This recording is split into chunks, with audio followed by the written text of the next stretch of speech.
back, everybody, to another circuit. We're going to have 3 movements, all dealing with the hips, so mobility, a little bit of stability to end it and put it all together. This is going to be focused primarily on working the outside glute medius, glute minimus, 2 small muscles right here. We are going to get some glute max, but primarily the outside, and then also getting the inside too. So working both outer parts and inner parts of the legs rather than just the front and back that we may usually work, especially in strength. It's great to stretch these out, get these mobile so we can move better and more functional and longer.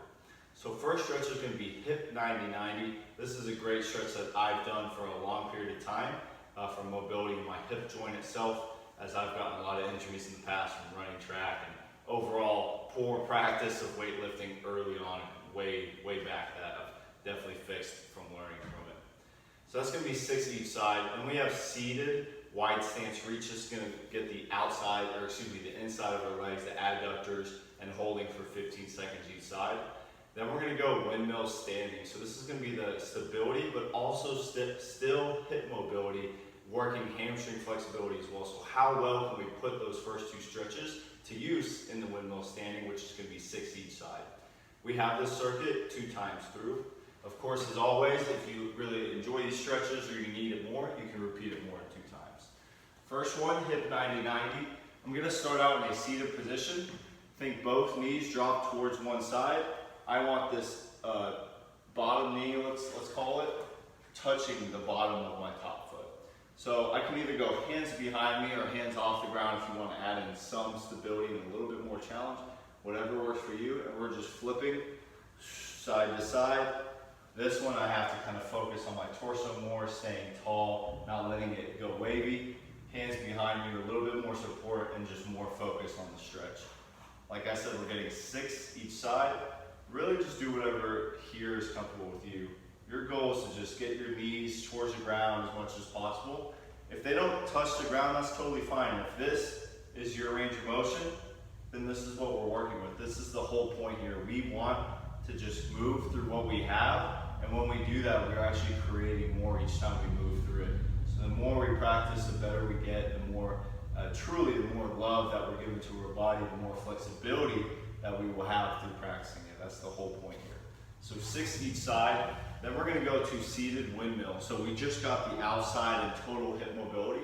Now we're going to get total hip flexibility in the inside of the leg and mobility as well. So wide feet here. I'm getting a wide stance. My toes are facing the ceiling. I like to go arms up. I inhale, lengthen my spine, and then as I reach, both hands go to one side, and I'm rotating that top elbow towards the sky. So not only am I stretching the inside of my leg, I'm also getting a little bit of stretch in the side of my body too. So these muscles, lower back muscles, some erectors, some QL, just lower back muscles that are related to these leg muscles that it's good to stretch. So about 15 seconds each side. I'll show you from the side angle. So the importance of inhaling tall, I'd rather just be tall than hunching over right here in the back. So tall spine, and then now I'm just bending into it rather than hunching into it. Point that top elbow in the sky. So about 15 seconds on that side too, total. Then we take it all together and we're going to move to a standing position windmill. So I'm going to get wide feet. They're both of my toes are going to point one way. So both of my toes are pointing towards the garage door, towards my right. If you're following exactly along and you want to look like this, then it'd be towards your left. So toes are facing both ways. Both toes are facing one way. There we go. And I'm going to take the opposite side arm. So if my toes are facing right, I take my left arm up in the sky. I'm going to go ahead and lift my hand. All I'm doing now is reaching toward my toe with my right hand. My goal is to keep my knees as straight as possible. And this is called a windmill position. Then I bring it back up. Another way to think about it, if reaching and you notice yourself bending, think I'm hinging at my hips. I'm doing like a side bend in my hips. Someone's pulling my belt or my shirt this way. Like my little brother's pulling my shirt. Like, come on, Ryan, come on. I don't have a little brother, y'all, but I'm the little brother. I'm the youngest. So I'm the one that's pulling someone's shirt. That'd be cool, though.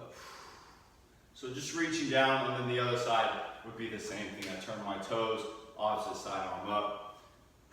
Looking at the sky as I reach up. Again, adding stability, some inside leg strength, and a lot of hamstring stretch there too.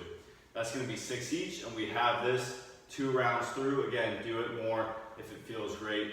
You guys are awesome. Stretch it out, breathe, relax, and I'll see you next time.